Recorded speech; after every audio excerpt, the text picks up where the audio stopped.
1 Corinthians chapter 13, verses 4 through 7. Verse 4. Love is patient. Love is kind. It does not envy. It does not boast. It is not proud. Verse 5. It does not dishonor others. It is not self-seeking. It is not easily angered. It keeps no record of wrongs. Verse 6. Love does not delight in evil, but rejoices with the truth. Verse 7. It always protects, always trusts, always hopes, always perseveres. Let's start with the first part. Love is patient. Love is kind. Think about that. Patience isn't just about waiting in line without getting annoyed. In relationships, patience means giving people space to be human. It means not getting frustrated when they make mistakes or take a little longer to learn a lesson. It's a quiet strength, an understanding that growth takes time and kindness. Kindness is patience in action. It's the gentle word when a harsh one would be easier. It's the thoughtful gesture, the helping hand, the choice to build someone up instead of tearing them down.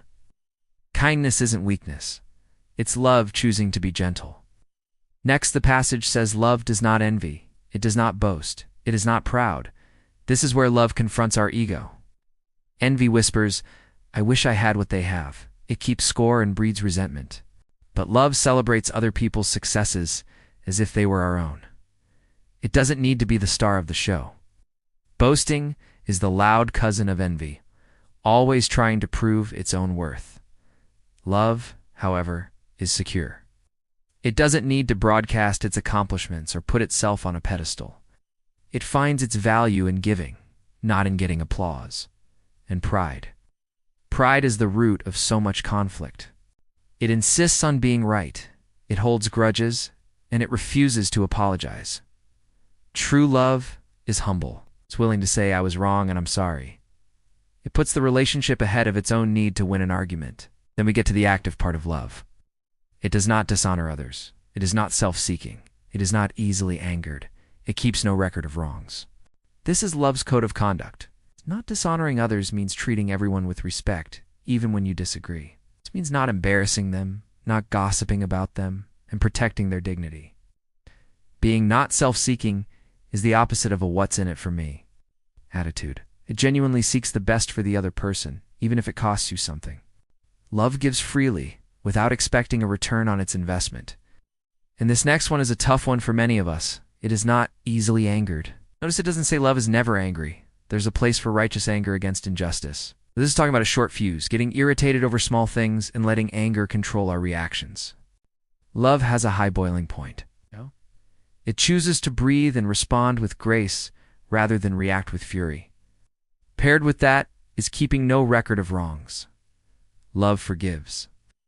It doesn't keep a little black book of every mistake someone has ever made, ready to bring it up in the next fight. When love forgives, it wipes the slate clean and offers a fresh start. Holding on to past hurts is like drinking poison and expecting the other person to suffer. Love chooses freedom through forgiveness. Finally, we arrive at the verse that holds it all together. Love does not delight in evil, but rejoices with the truth. It always protects, always trusts, always hopes, always perseveres. Love can't stand injustice or wrongdoing. Its heart is aligned with what is true and right. It finds joy in honesty and integrity. Then we have these four powerful always statements. Love always protects. This is a fierce, guarding love. It stands in the gap for others, defends their reputation, and creates a safe space for them to be vulnerable. Love always trusts. This doesn't mean being naive or gullible. It means choosing to believe the best in someone. It's offering trust as a gift, giving people the benefit of the doubt instead of assuming the worst. Love always hopes. Even when things look bleak, love holds on to hope for a better future, for reconciliation, for growth. It is the eternal optimist, not based on wishful thinking, but on a deep-seated belief in the power of redemption and change. And lastly, love always perseveres. This is the grit of love. It doesn't quit when things get hard. It endures through trials, setbacks, and pain. It's a commitment that says, I'm here for the long haul, no matter what. So, as we reflect on these words, let's ask ourselves, how can we live this out today? Maybe it starts with being patient with a family member, or being kind to a stranger. Maybe it's letting go of a grudge or choosing not to boast about an achievement. This isn't just a beautiful poem. It's a practical guide to living a life filled with meaning and connection.